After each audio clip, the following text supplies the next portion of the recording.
Yeni bir video ile karşınızdayım. Bugün Traffic Racer adlı bir oyunumuz var. Burada bazı maşınlar atmışam. Ben bugün golfu süreceğim. Tabii ya.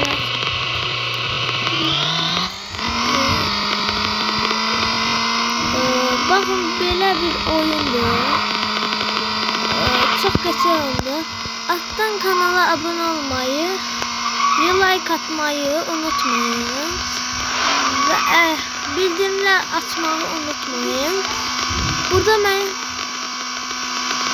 ben çok oynamışım. İstediğiniz kimi oynayabilirsiniz. Öldüm.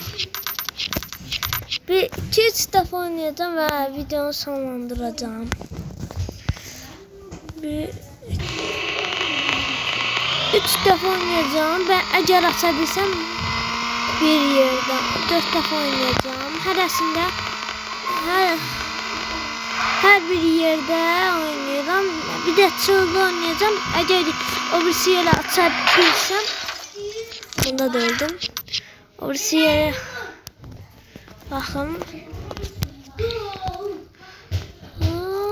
Bu yerde atıram. Bir de çölde, bir de karlı yerde oynayıp videonu sonlandıracağım.